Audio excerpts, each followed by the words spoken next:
बहुत टाइम पहले की बात है। एक सल्तनत थी जहां बहुत अजीब रूल फॉलो किया जाता था। बात दरअसल ये थी, वहां जो बादशाह बनता था वो सिर्फ 5 साल के लिए ही बादशाह बन सकता था और 5 साल बाद उसे एक ऐसे जंगल में छोड़ दिया जाता था जहां से आज तक भी कोई वापस नहीं आया। सल्तनत को बचाने के लिए बोला जाता था ये रूल फॉलो करना उनके लिए बहुत जरूरी था, इसलिए हर कोई आंखें बंद करके इस रूल को फॉलो करता। वहाँ कई अच्छे लोगों को मौका दिया जाता बादशाह बनने का, जिसमें से कई लोग मान जाते थे, सोचते थे 5 साल अपनी जिंदगी को अच्छे से अय्याशी के साथ जी लेता हूँ। ऐसा करके कई सारे बादशाह आते थे जाते थे। इस सल्तनत के हिसाब से एक नया बादशाह सिलेक्ट किया जाता था। ये बादशाह बहुत डरा हुआ रहता था, बिकॉज उसे ये चीज का पता था वो कैसा भी बादशाह बन जाए, अच्छा या बुरा, 5 साल बाद उसे जंगल में भेज दिया जाएगा। तो वो उससे बचने के लिए तरह तरह की तरकीबें सोचता। वो सल्तनत के अलग अलग समझदार लोगों से बातें करता कि वो क्या कर सकता है। तभी बादशाह को एक बहुत समझदार इंसान के बारे में पता लगता है जो सल्तनत की प्रॉब्लम्स को इजीली सोल्व कर देता है। वह उसके पास जाता है और अपना मसला बताता है। तो समझदार इंसान एक बहुत ही प्यारी लाइन बोलता है। वो बोलता है कि जिंदगी जैसी चल रही है जरूरी नहीं वैसी ही हमेशा चलती रहे। जब तुम बादशाह बनोगे तुम्हारे पास पावर होगा, उस पावर का यूज करके बहुत कुछ बदल सकते हो। बादशाह ये चीज समझने के बाद क्या करता है, दूसरे पुराने बादशाहों की तरह अय्याशियां करने के बजाय पहले ये बात का पता लगाता है ये बात सच है। वो अपने कुछ सिपाहियों को जंगल में भेज देता है जहाँ उसे छोड़ा जाएगा 5 साल बाद, और पता लगाने बोलता है वहाँ क्या सूरत हाल है, जिससे उसे मालूम पड़ता है हाँ ये बात सच है जैसे गाँव में अफवाह फैली। वो जंगल बहुत घना है और वहाँ खाने पीने के लिए कुछ नहीं। एक तालाब है वो भी गंदे पानी से भरा हुआ है और वहाँ ऐसे कई तरह के जानवर है जो इंसान को आराम से खा सके। इनफैक्ट सिपाहियों को वहाँ बहुत से इंसानों के ढांचे दिखे। उन्हें लगता है ये पुराने बादशाहों के हैं। जैसे उन्हें ये मालूमात मिलती है वो बैठने की बजाय, अपनी बादशाहत को एंजॉय करने की बजाय, वो आहिस्ता आहिस्ता प्रोएक्टिव होके इसके अगेन एक्शन लेना स्टार्ट होता है। वो बिना सबको कुछ बताए अपने कुछ सिपाहियों को जंगल में भेजता है और वहाँ जंगली जानवर होते हैं उन्हें कटवाना शुरू करवाता है। वह जानलेवा जानवर को एक एक करके पकड़ता है, कईयों को दूसरे जंगलों में भिजवा देता है और कईयों को मार देता है और वो उस जंगल के इर्द गिर्द दीवार बनाना स्टार्ट करवाता है। ये सारी चीजें होने के बाद उस जंगल में गरीबों को भेज देता है और वो वहाँ उनसे खेती करवाता है, फसल उगवाता है और उन गरीबों की बहुत मदद करता है, पैसा भेजता है और वहाँ का तालाब साफ करवा के पानी को भी बेहतर बना देता है, जिसकी मदद से वहाँ एक गाँव बनना शुरू हो जाता है। कुछ साल बाद वहाँ रोड बनवाना शुरू करवा देता है जो कई बड़े बड़े बाजारों से मिली होती है, जिसकी वजह से जंगल एक गांव और गांव एक शहर बन जाता है जहाँ कोई भी इंसान अपनी जिंदगी आराम से गुजार सके। वहाँ जो भी लोग होते हैं बादशाह को बहुत ज्यादा पसंद करते हैं क्योंकि बादशाह ने उनकी बहुत मदद की होती है। यही सारी चीजें करते करते बादशाह के 5 साल पूरे हो जाते हैं, जिसके बाद उसको जंगल वाली जगह पे छोड़ दिया जाता है। वो खुशी खुशी वहाँ चला जाता है क्योंकि उसे पता है वहाँ पे उसने एक शहर बनाया है जहाँ पे वो जाता है लोग खुशी खुशी उसका वेलकम करते हैं और उस शहर का उसे राजा बना दिया जाता है, जिसके बाद वो एक राजा की तरह रहता है। अब देखो दोस्तों, ये जो कहानी है ना, आपको लगेगा ये तो आम सी बात है जो राजा ने किया। जैसे कि वेल्टेयर बोलते हैं common sense is not so common. पहले के जो राजा हैं उनके पास भी ये ऑप्शन था, वो ये सारी चीजें कर सकते थे पर उन्होंने करी ही नहीं। अब आप बोलोगे यार वो कितने बेवकूफ थे, बट सच तो ये है आज आपको बहुत से लोग मिल जाएंगे। बहुत सारे लोगों को पता है कि वो जिस हिसाब से जिंदगी जी रहे हैं कुछ सालों बाद बहुत सी प्रॉब्लम्स आ सकती हैं, जैसे उनकी हेल्थ खराब हो सकती है, उनको फाइनेंशियल प्रॉब्लम आ सकती है, उनके रिलेशनशिप खराब हो सकते हैं, वो एक दुखी लाइफ की तरफ बढ़ रहे होते हैं, उनको पता है बट स्टिल वो उसके बारे में कुछ नहीं करते। आप कह सकते हो वो उन बादशाहों की तरह आहिस्ता आहिस्ता मौत की तरफ बढ़ रहे होते हैं। देखो एटॉमिक हैबिट के जो ऑथर है ना जेम्स क्लियर, वो बोलते हैं दुनिया में 2 तरह के लोग होते हैं। स्टोरी के एग्जाम्पल से बताऊं तो उन बादशाहों की तरह 2 तरह के लोग होते हैं। ज्यादातर वो लोग होते हैं जो उन बादशाहों की तरह अभी को जीते हैं, अय्याशी करते हैं, उनके पास जो भी चीजें हैं उनके मजे लेते हैं और फ्यूचर का नहीं सोचते, जैसे जिंदगी जहां लेकर चली जाए वहां चले जाएं। दूसरी तरफ कुछ लोग होते हैं जो समझदार बादशाह की तरह समझदार होते हैं, जिन्हें पता होता है आगे इन्हें बहुत सारी मुसीबतों को फेस करना पड़ सकता है, वो मर भी सकते हैं, इसलिए वो पहले से उन चीजों की तैयारी करने लग जाते हैं। जो चीज उनके हाथ में है वो करना शुरू कर देते हैं। ये चीजें करने की वजह से उनकी जिंदगी बदल भी जाती है। अपना फ्यूचर वो लोग बदल देते हैं जिंदगी को अपने हिसाब से डिजाइन करके। तो आपके पास भी अभी ये चॉइस है कि आपको इन दोनों में से कौन सा इंसान बनना है। आपको जरूर दूसरा इंसान बनना चाहिए जो अपनी जिंदगी को अपने हिसाब से डिजाइन करे। लेकिन एक बात याद रखे, ये चीजें रातों रात नहीं होती। समझदार बादशाह ने भी ऐसा नहीं किया था कि वो 4 साल मजे करे और आखिरी साल सोचे अब मैं सब कुछ कर लूंगा। अगर वो ऐसा करता कुछ नहीं होता और मर जाता। और उस राजा ने भी आहिस्ता आहिस्ता एक्शन लेना स्टार्ट किया और धीरे धीरे करके एक एक चीज करना स्टार्ट की, जो चीजें आपको भी करनी चाहिए। आपको भी डेली 1% बेटर बनने के लिए कोशिश करनी चाहिए। अगर आप ये चीज लगातार करोगे तो आप कुछ सालों में बदल जाओगे। उसके लिए मैं आपको एटॉमिक हैबिट के पावरफुल प्रिंसिपल के बारे में बताऊंगा, जो मैंने अपनी लाइफ में खुद अप्लाई किए चेंजेस लाने के लिए। और मैं आपको वीडियो के एंड में एक स्टोरी बताऊंगा कैसे मेरे दोस्त ने इन प्रिंसिपल्स को यूज किया अपनी लाइफ को बेटर करने के लिए। तो वीडियो को एंड तक जरूर देखना, बहुत काम का वीडियो होने वाला है। अभी देखते हैं उन पावरफुल प्रिंसिपल्स को जो आपको 1% बेटर बनने के लिए बहुत हेल्प करेगा। ये यूनिवर्सिटी में फिजियोलॉजी ऑफ एजिंग के ऊपर स्टडी की गई है। ये स्टडी 23 साल तक चली थी। स्टडी में बेसिकली ये किया जाता था, कई लोगों से बात की जाती थी और उनसे पूछा जाता था जो उनकी बढ़ती हुई उम्र है वो उसे कैसे देखते हैं। लोगों से ये पूछा जाता था।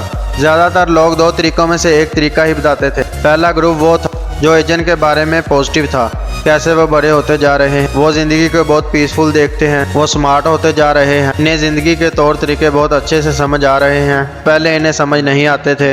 इन शॉर्ट आप बोल सकते हैं वो अपनी एजेंट को बहुत पॉजिटिव लाइट से देखते हैं। वहीं जो दूसरी तरफ लोग थे वो अपनी एजेंट को बहुत नेगेटिव से देखते थे और बोलते थे मेरी बॉडी खराब से खराब होती जा रही है और उम्र गुजरते मुझे बीमारियां भी ज्यादा लग रही हैं। अगर ऐसा ही होता रहा तो मेरा क्या बनेगा। बेसिकली उनका व्यू नेगेटिव था अपनी एजेंट को लेकर। अब आप पूछेंगे स्टडी का रिजल्ट क्या निकला। तो देखो 23 साल की स्टडी से रिसर्चर ने यह पाया कि 660 लोगों में से जिन लोगों के एजेंट के बारे में पॉजिटिव व्यू है वो नेगेटिव व्यू रखने वालों से 7.6 ईयर ज्यादा जीते हैं। तो आप अगर इमेजिन करके देखोगे ना, एवरेज के हिसाब से बहुत बड़ा नंबर है। और यहाँ एक्सरसाइज और डाइट को शामिल भी नहीं किया गया। फिर भी पॉजिटिवली सोचने की वजह से बोल सकते हो 7 साल उम्र बढ़ सकती है। इसका रीजन ऑर्थर बताते हैं, अगर आप किसी चीज को लेकर पॉजिटिव रहोगे ना, नेचुरली उससे रिलेटेड आप पॉजिटिव एक्शन भी लोगे। अगर आप अपने एजेंट के बारे में पॉजिटिव हैं, आपके दिमाग में आएगा यार अभी मुझे तो काफी जिंदगी जीनी है, क्यों ना मैं हेल्दी होकर जिंदगी गुजारूं। हेल्दी होने के लिए जरूरी है एक्सरसाइज पे फोकस करूं ताकि मैं अच्छा दिखूं।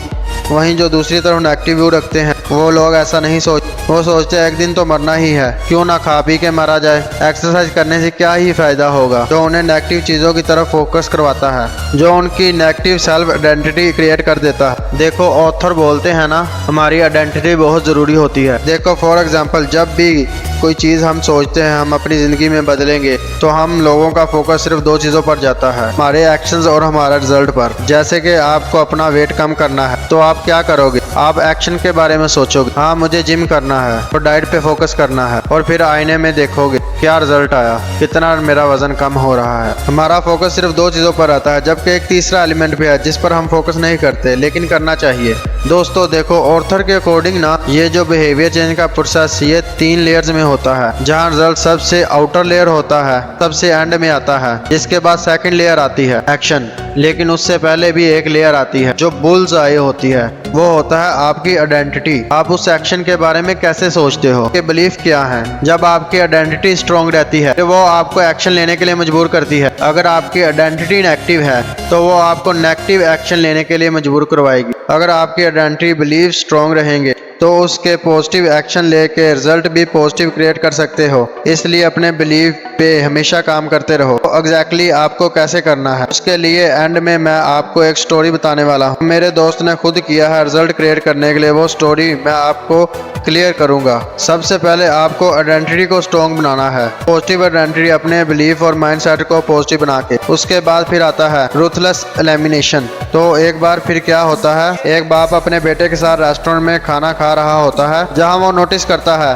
रेस्टोरेंट की हालत बहुत ज्यादा खराब है, एकदम गंदा सा एनवायरनमेंट, टेबल टूटी हुई है और उसका खाना भी इतना अच्छा नहीं है। इसके ऊपर उसका बेटा ही बोल देता है कि डैड हम लोग तो गरीब हैं पर ये रेस्टोरेंट का ओनर तो अमीर लगता है, फिर ये इसे ऐसे क्यों चला रहा है, सही क्यों नहीं कर देता। ये जो बात होती है उसके डैड को बहुत लॉजिकल लगती है। इसलिए जब बिल आता है तो वो रेस्टोरेंट के मैनेजर से पूछता है इसकी हालत इतनी खराब क्यों है, जिसके ऊपर वो मैनेजर बोलता है एक्चुअली ये रेस्टोरेंट इतने अच्छे से नहीं चलता, इसलिए हमें इतना प्रॉफिट नहीं मिलता, इसलिए हम इस पर इन्वेस्ट नहीं करते और इसको अच्छा बनाने पर फोकस नहीं करते। हमारा जो ओनर है उनका मैक्सिमम रेवेन्यू आता है वो जो सामने खड़ा ट्रक है उससे, वो जो ट्रक है उससे सामान आता जाता है जिससे उन्हें प्रॉफिट होता है, इसलिए वो रेस्टोरेंट पर ज्यादा फोकस नहीं करते। ये सुनने के बाद लड़के का डैड बाहर जाता है और चुपके से जाकर ट्रक के इंजन में कुछ कर देता है। इसके बाद ट्रक स्टार्ट नहीं हो पाता। तो ये बात गुजरे 3 साल हो गए। 3 साल बाद वापस वही लड़का उसी रास्ते से गुजर रहा होता है। फिर वो देखता है उस रेस्टोरेंट की जगह एक बहुत बड़ा रेस्टोरेंट बन गया है, जिसे देखकर बहुत हैरानी होती है। वो रेस्टोरेंट के अंदर जाता है और ओनर से जाके पूछता है,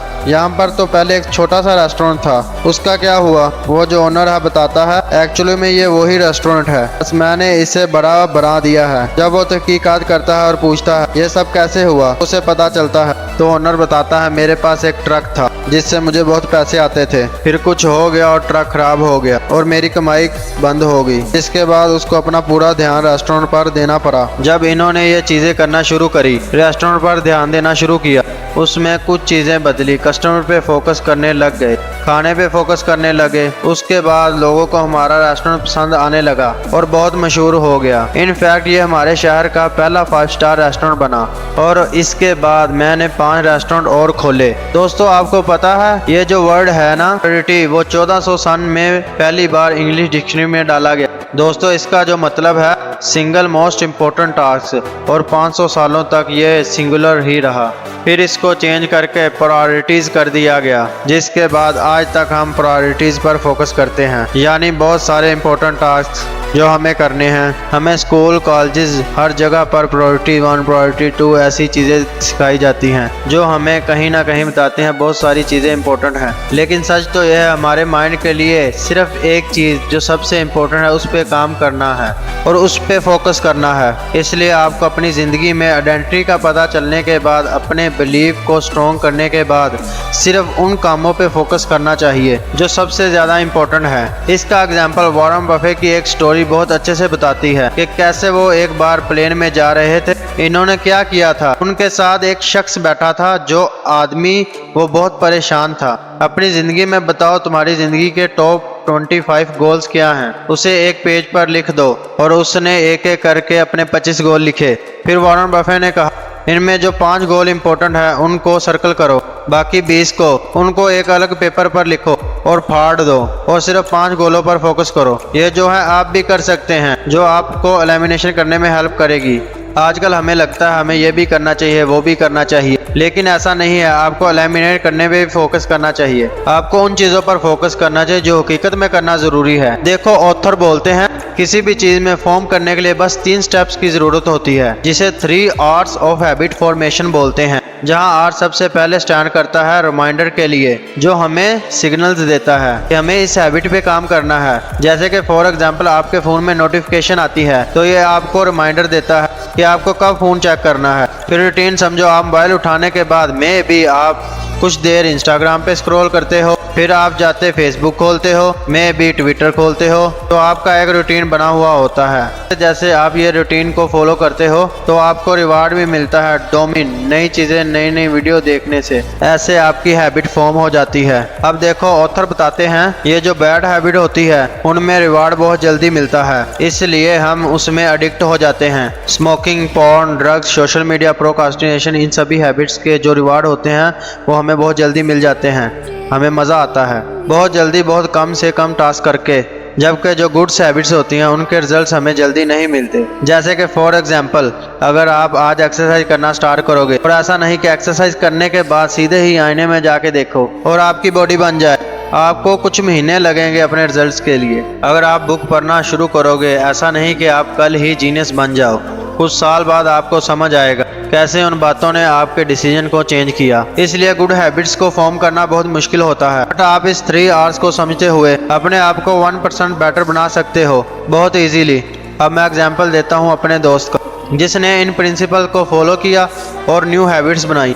मेरा दोस्त बताता है जब पहली कोविड की वेव आई थी, जब सब घर में बंद हो गए थे, तब उसका दिमाग बहुत रेस्टलेस हो गया था और वो किसी चीज पे फोकस नहीं कर पा रहा था, बट वो बहुत सारी बुक्स रीड करता था। मेडिटेशन बहुत पावरफुल होती है, लाइफ चेंजिंग होती है, इसलिए इसने सोचा चलो मैं ये हैबिट अपना लेता हूँ। हकीकत ये थी इसने ये बात पहले बहुत बार सोची थी, बट कभी मेडिटेशन इसकी हैबिट ना बन पाई। इसलिए इसने इस बुक के कंसेप्ट को अप्लाई करना शुरू किया 1% बेटर बनने के लिए। उसने पहले अपनी आइडेंटिटी स्ट्रॉन्ग की, अपने बिलीव को स्ट्रॉन्ग करने के लिए। उसने फिर क्या किया, मेडिटेशन से रिलेटेड अलग अलग वीडियो देखी, अलग अलग बुक पढ़ना शुरू की, साइंटिफिकली मेडिटेशन कैसे हेल्प कर सकती है फिर सर्च करी और ऐप्स ज्वाइन किए। ऐसे लोगों से बातें करी जो लोग मेडिटेट करते थे। इससे क्या हुआ कि जो उसके बिलीव थे, जो उसका माइंडसेट था मेडिटेशन को लेके, वो बहुत ज़्यादा स्ट्रॉन्ग हो गया। उसकी एक स्ट्रॉन्ग आइडेंटिटी क्रिएट हो गई कि मुझे भी मेडिटेशन करना है, और ये चीज़ वो डे बाय डे करने लग गया, जिसकी वजह से उसका बिलीफ 1% करके बढ़ने लग गया